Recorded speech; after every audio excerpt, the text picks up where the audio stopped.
On January 27th, 1993, two girls, aged 10 and 12, were wandering through a campground in Wayne Fitzgerald State Park, Illinois, running and playing along the interior roadside, when they made a gruesome and chilling discovery.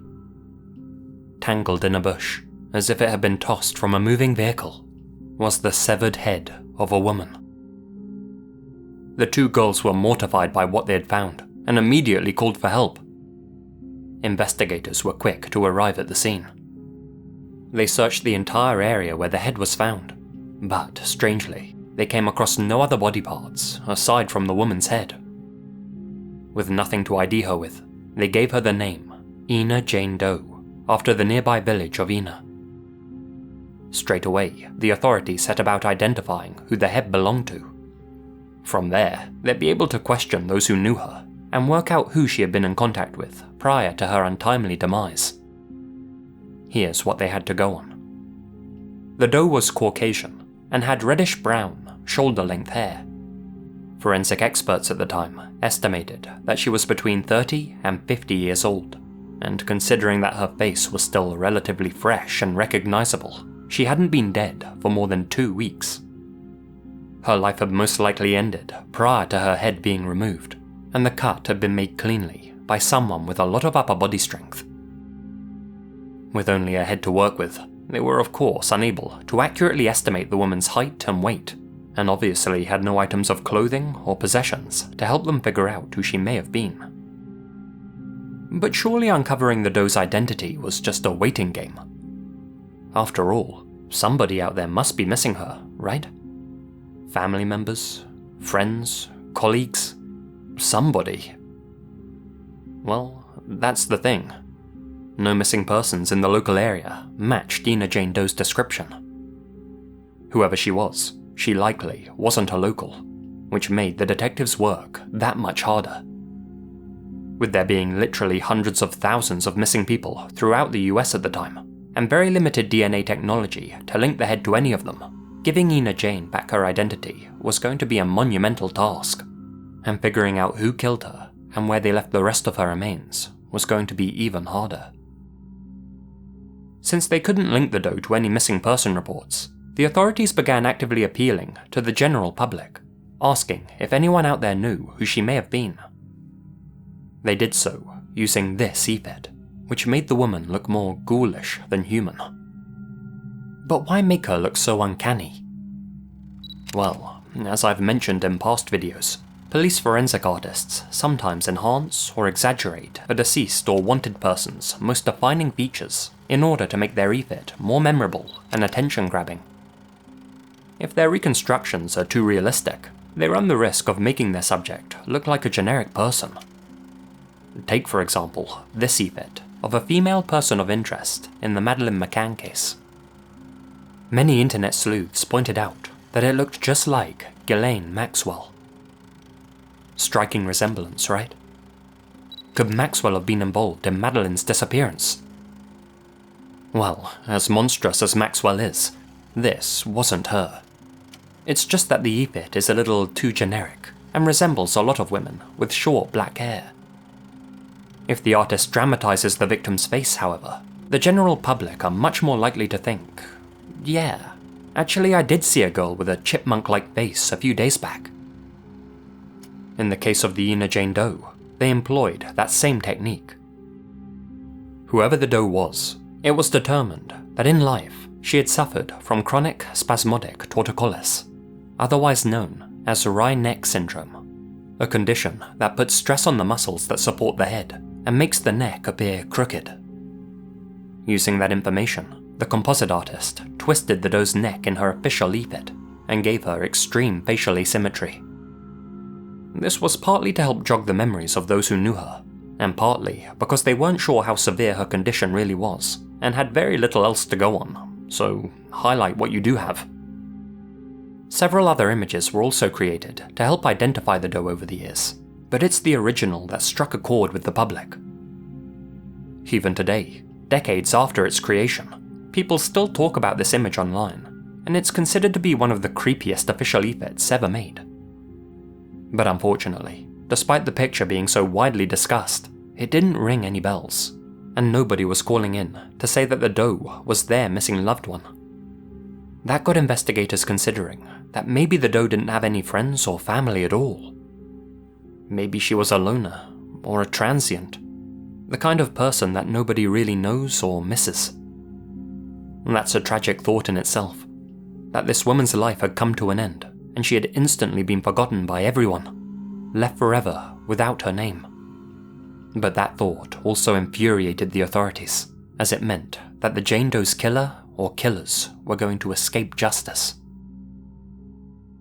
During the investigation, an employee at a rest stop near where the head was found brought something to the police's attention.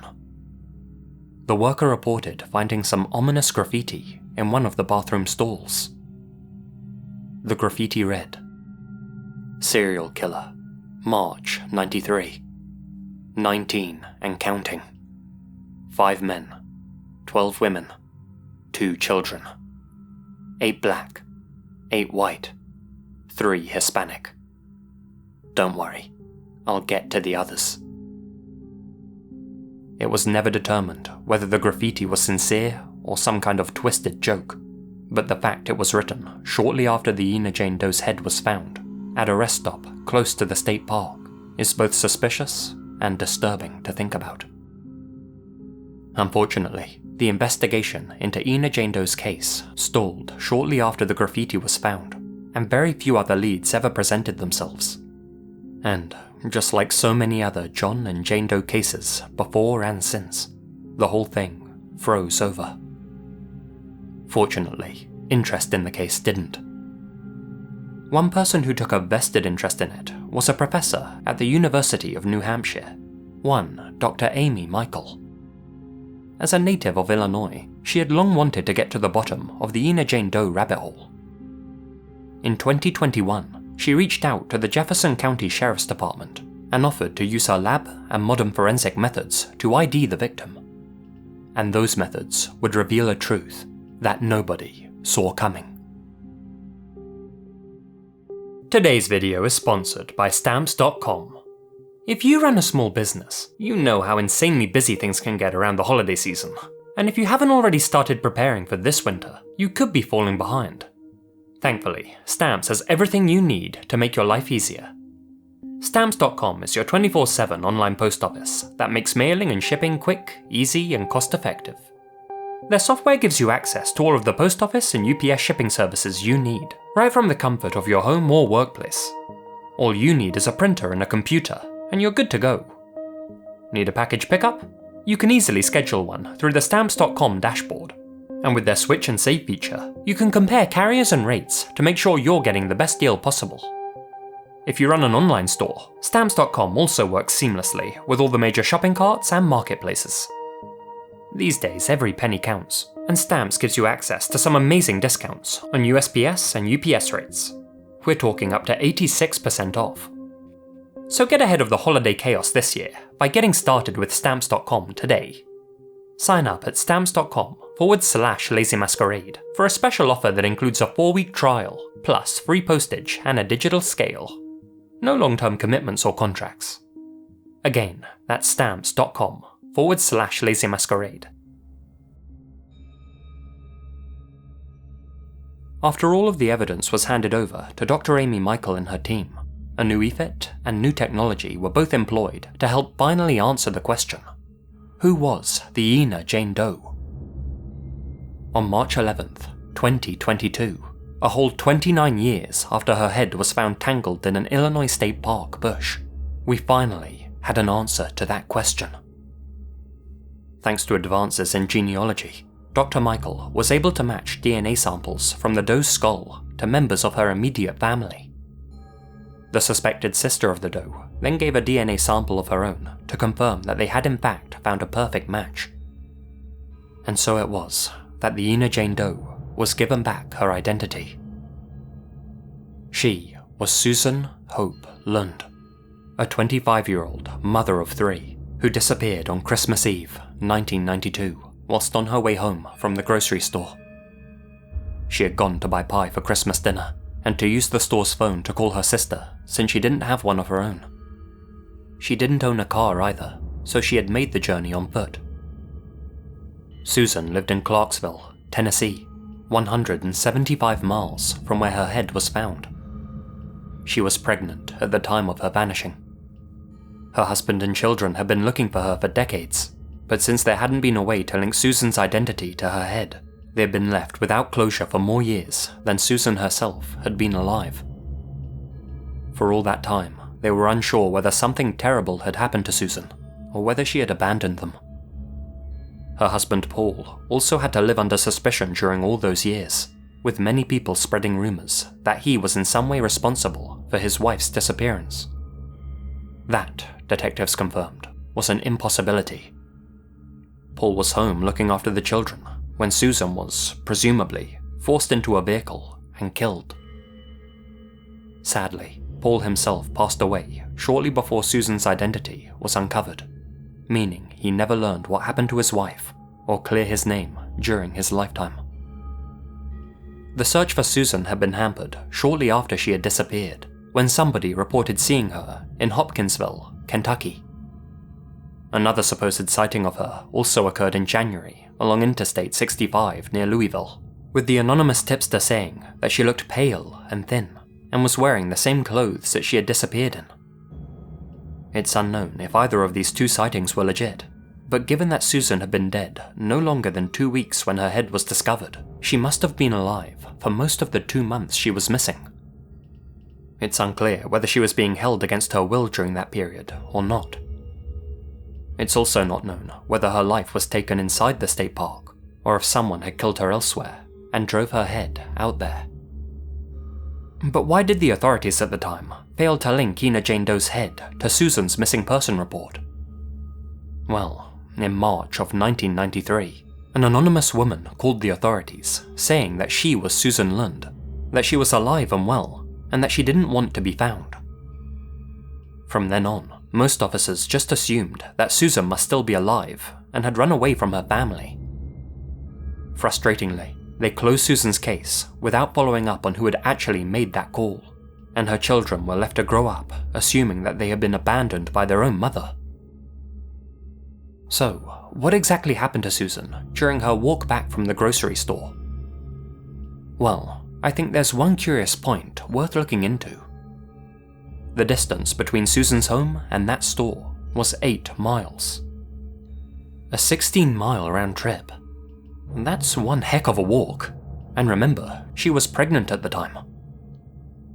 What we do know is that Susan made it to the store since she was able to phone her sister. During the call, Susan sounded happy and talked with her sister about their upcoming plans together. Given the distance between Susan's home and the store, I think it's likely that she planned to hitch a ride. I can't see her making it to the store on foot myself, so she likely caught a ride there from a stranger. That person was a good Samaritan. Sadly, I think that whoever she caught a ride back with wasn't. Although the identity of the Ina Jane Doe has finally been determined, the identity of her killer remains a mystery to this day. There are several other questions that remain unanswered too. Who was the woman that called the police, claiming to be Susan? Was she somehow involved, or was she just sick in the head? Who had left the chilling graffiti message at the nearby rest stop, and was it related to Susan's murder?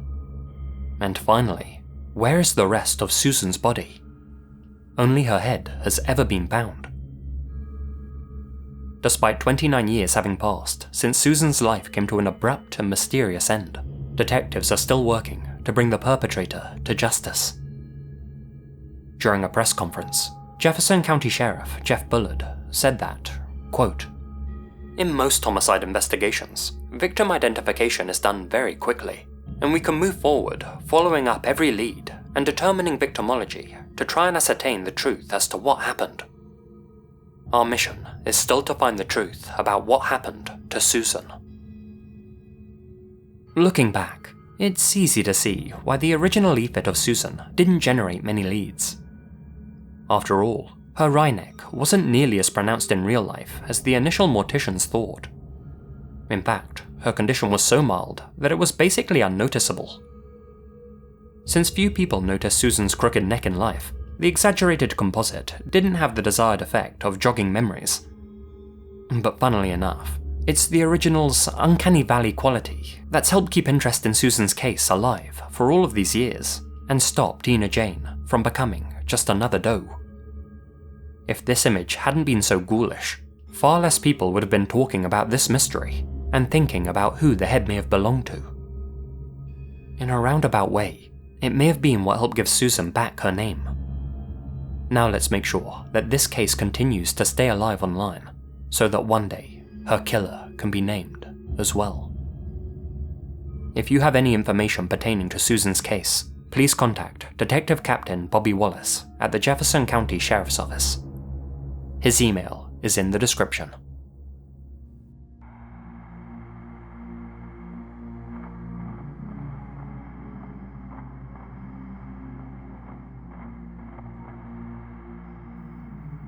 Hey guys, Lazy here, and thank you very much for listening.